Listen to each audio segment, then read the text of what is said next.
Halo semuanya, selamat datang kembali di channel Jaya Insight. Kali ini kita akan melakukan perjalanan epik ke masa lalu, menyelami salah satu wiracarita terbesar yang pernah ada. Bukan, kita nggak akan bahas film superhero, tapi kita akan membahas kisah yang menjadi inspirasi banyak cerita di seluruh dunia. Ya, kita akan mengupas tuntas Mahabharata. Siapkan cemilan kalian, karena ceritanya panjang dan seru banget. Jadi, apa sih sebenarnya Mahabharata itu? Singkatnya, ini adalah kisah tentang perebutan takhta kerajaan Hastinapura. Tapi jangan salah, ini bukan sekadar drama keluarga biasa. Di dalamnya ada intrik politik, pertempuran kolosal, ajaran filosofi yang mendalam, dan tentu saja kisah cinta yang mengharukan. Pusat ceritanya adalah perseteruan antara dua kelompok saudara sepupu, Pandawa dan Korawa.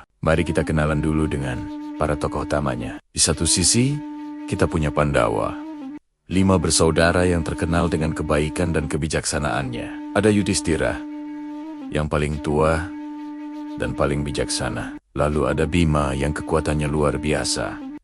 Arjuna, pemanah terhebat pada masanya. Dan si kembar Nakula dan Sadewa, yang juga gak kalah hebatnya.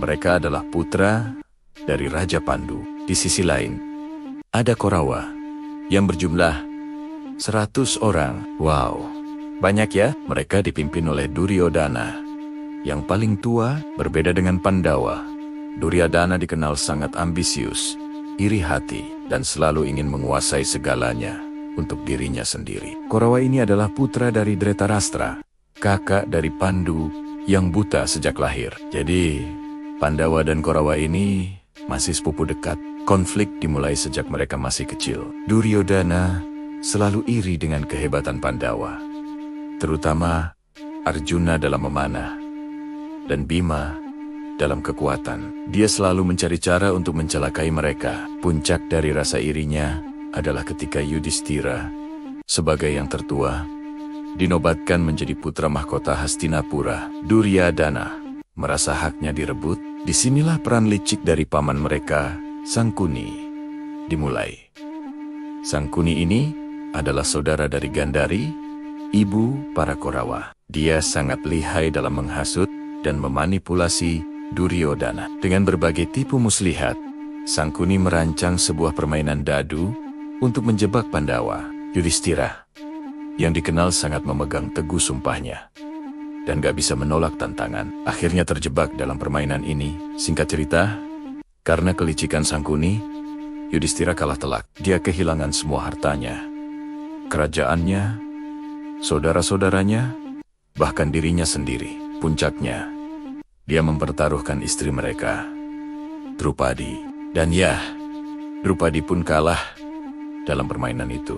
Ini menjadi salah satu adegan paling memilukan dalam Mahabharata. Duryodhana dan adiknya, Dursasana, mencoba melakukan hal yang tidak pantas kepada Drupadi di depan semua orang di balairung istana. Namun, berkat keajaiban dan pertolongan dari Sri Krishna, Drupadi berhasil diselamatkan. Kejadian inilah yang menyulut api dendam di hati para Pandawa dan Drupadi akibat kekalahan itu.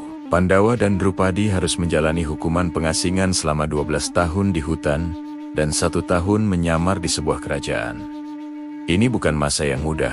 Mereka harus hidup seperti rakyat biasa, menghadapi berbagai rintangan dan monster di hutan. Tapi, masa pengasingan ini juga mereka manfaatkan untuk mengumpulkan kekuatan dan belajar berbagai ilmu. Arjuna misalnya bertapa dan mendapatkan senjata-senjata sakti dari para dewa. Setelah 13 tahun berlalu, sesuai perjanjian, Pandawa kembali ke Hastinapura untuk menagih hak mereka atas kerajaan. Tapi, apa yang terjadi? Duryodhana, yang sudah dibutakan oleh kekuasaan, menolak mentah-mentah. Dia bilang, jangankan setengah kerajaan, tanah seluas ujung jarum pun tidak akan dia berikan kepada Pandawa. Berbagai upaya damai dilakukan. Sri Krishna, yang merupakan sepupu dan penasihat Pandawa, bahkan turun tangan langsung sebagai duta perdamaian. Beliau mencoba menasihati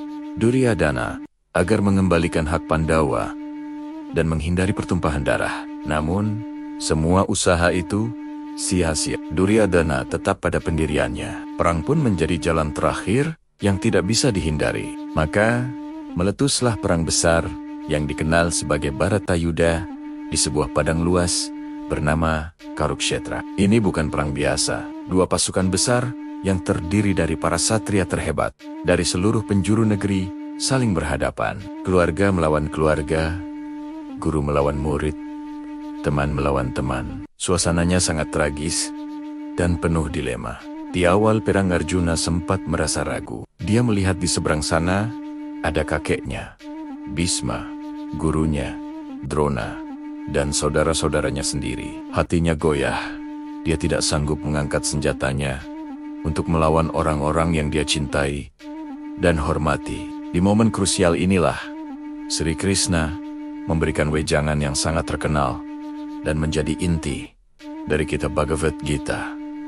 Krishna menjelaskan kepada Arjuna tentang konsep dharma atau kewajiban seorang satria, bahwa Arjuna harus berperang bukan karena kebencian atau keinginan pribadi, tetapi untuk menegakkan kebenaran dan keadilan, serta menumpas kejahatan. Wejangan ini berhasil membangkitkan kembali semangat Arjuna. Perang di Kurukshetra berlangsung selama 18 hari dan sangat dahsyat. Banyak satria hebat dari kedua belah pihak yang gugur. Bhisma, Drona, Karna yang merupakan saudara tiri Pandawa yang memihak Korawa, hingga Dursasana dan seluruh 100 Korawa. Semuanya tewas di medan perang. Ini adalah harga yang sangat mahal untuk sebuah kemenangan. Pada akhirnya Pandawa berhasil memenangkan perang tersebut. Yudhishthira pun naik tahta menjadi Raja Hastinapura. Namun, kemenangan itu terasa pahit. Mereka menang di atas lautan duka dan kehilangan. Istana yang mereka rebut kembali terasa hampa, tanpa kehadiran orang-orang yang mereka kasihi. Kisah Mahabharata tidak berhenti sampai di situ.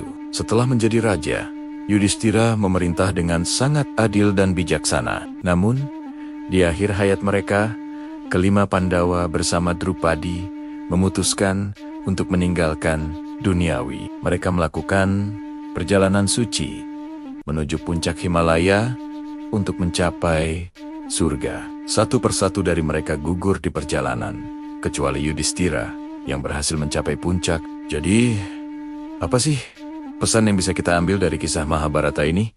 Banyak sekali. Kisah ini mengajarkan kita tentang pentingnya menegakkan dharma atau kebenaran.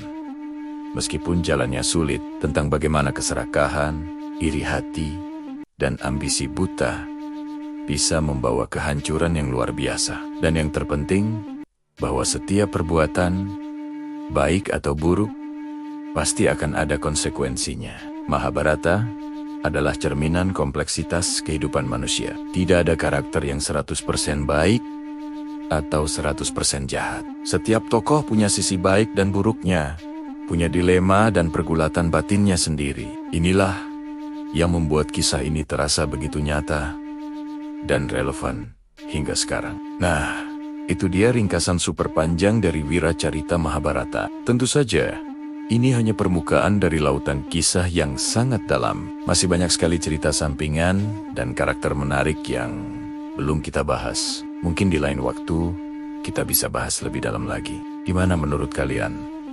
Seru banget kan ceritanya? Coba dong, tulis di kolom komentar. Bagian mana atau tokoh mana yang jadi favorit kalian? Jangan lupa untuk like video ini jika kalian suka, dan subscribe channel ini biar nggak ketinggalan konten-konten seru lainnya. Terima kasih sudah menonton sampai akhir. Sampai jumpa di video berikutnya.